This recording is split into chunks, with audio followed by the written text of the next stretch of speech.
It's another edition of Team to Team presented by Cigna, proud partner of your Arizona Cardinals. I'm Darren Urban, and I'm joined with Joe Fann of Sports Northwest, NBC Sports Northwest. And Joe, I appreciate you coming on, the basketball player extraordinaire and longtime connoisseur of the NFC West, talking a little Seahawks Cardinals this week. And Joe, obviously the Cardinals are finally in first place, which is something they've been striving to be for a long, long time.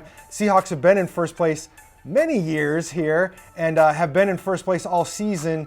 Obviously, they've hit a little bit of a bumpy spot now. Kind of where are the Seahawks at this point, knowing that this is a battle for first place in a division that's obviously proven pretty tough? Yeah, they're doing some serious soul searching. And I think normally you'd want to, turn the page and flush a bad loss like they had against the Rams quickly. But this team is so decimated by injuries that they really could use the full week to get prepared for the Cardinals and try to get Chris Carson, Carlos Hyde, Shaquille Griffin, Quentin Dunbar, to name a few, back into the lineup. And all the four of those guys are going to be very questionable for this one, if not doubtful to play. And so the short turnaround hurts them there. But I think the issue with the Seahawks right now is they've known all season long that they're trying to make incremental improvements with a defense that has been so bad.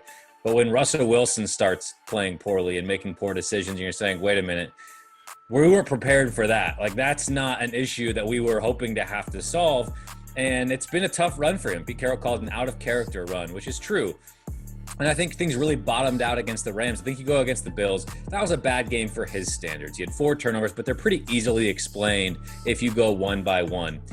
The Rams game was just a dud from him, and you don't see that very often. And so I think post-game you could see his frustration. It's not very often, right? He's the guy who's rah-rah on the bench. Hey, we got this. We're good. Well, on Sunday, it was Jamal Adams coming up to Wilson and saying, yo, you're our guy. You're the chosen one. We okay?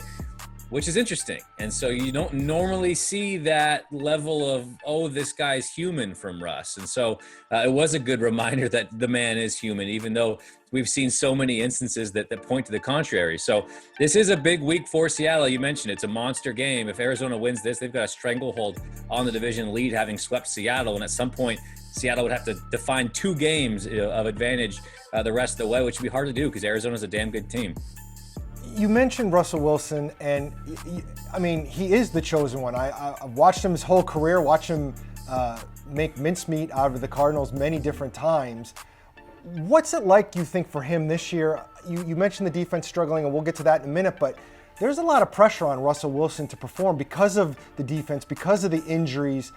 There's not a whole lot else to turn to, and expecting him to be superhuman every week, that's got to take a toll. It does, and you're only human to press in those situations, right? When the defense seemingly gives up a score on every drive, there's pressure on you to score seemingly every drive. And so, you start looking for things that aren't there and forcing things that aren't there, as opposed to trying to live another day, because you might not get another day with this defense is kind of the analogy if I'm going with that one. But, and Pete Carroll mentioned that he's trying to do a bit too much. And so while it's uncharacteristic and obviously the poor decisions that are costing his team right now, from a human element, it's understandable how he got there, right? And I think the absence of Chris Carson is huge, right? I mean, while this whole season's been about letting Russ cook, and he's done it tremendously, he's had Chris Carson with him there every single game. And Carson's such a calming presence. He's such a monster and physical force and a tone setter, but he's also such an even-keeled dude that he just gives everybody confidence. All right, we're good.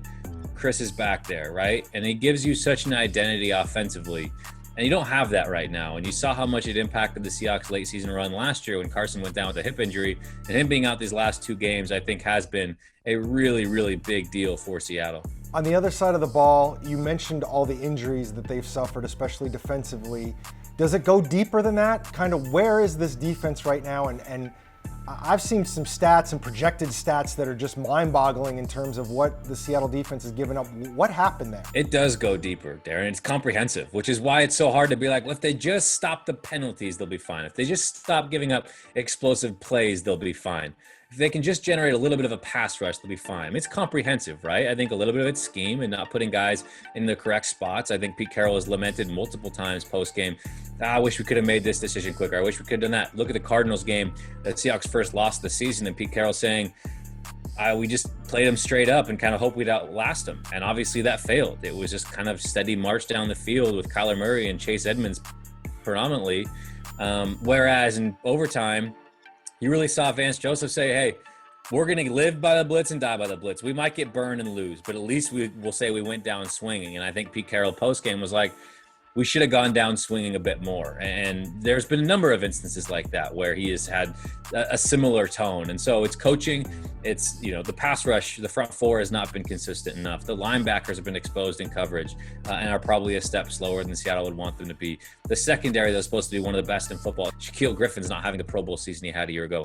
Quandre Diggs is not the playmaker he was following being, traded for by Seattle midseason last year. Jamal Adams has been a liability in coverage. He's been pretty much just an edge rusher at this point, and he's been supremely good in that role, and he's been very, very questionable in coverage. And so it's all of it, which is why it's been so concerning, because it makes it hard to pick a place to start and move forward. Seattle is a team that has been there so many times. They're led by players that have been there so many times. They have a coach that's been there so many times. So maybe this is overstating things, but I mean, you go into this game, the emotions are so different for these two teams. Obviously, the Seahawks are struggling a little bit right now.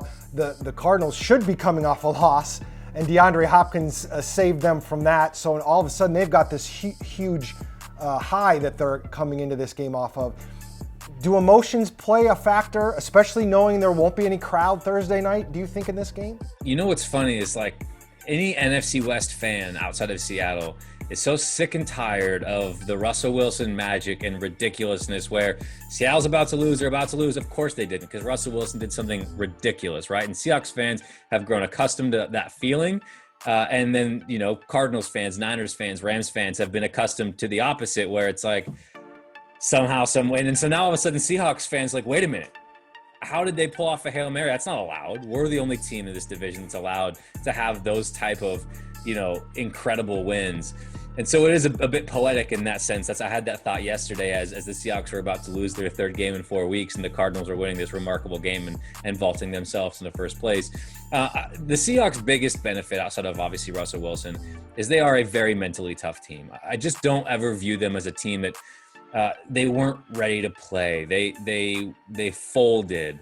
They weren't able to bounce back, right? This is a team that is so, like you said, it's benefits from experience. All these guys have done it and been through these spots, right? And so the emotions will be there, but I don't think you're going to come out of this game being like, you saw one team that was emotionally riding high and one team that is struggling to pull itself up by its bootstraps and move forward.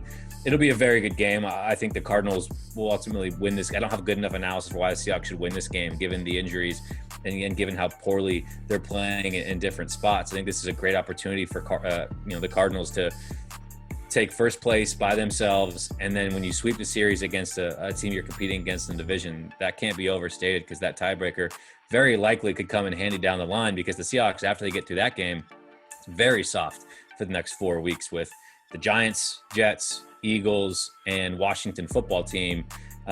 There's going to be a chance to pick up a game for Seattle, but picking up 2, that's going to be a challenge. Well, it's going to be interesting to see how this plays out. I know the nation was thrilled with how Sunday Night Football ended up between these two teams, and how we know normally Thursday Night Football goes. I'm sure the rest of the nation's like, oh, this is not a bad game. This should be pretty good. So it should be very interesting. Joe Fann, we appreciate you joining us today. Darren, always fun chatting, brother. I appreciate the invite.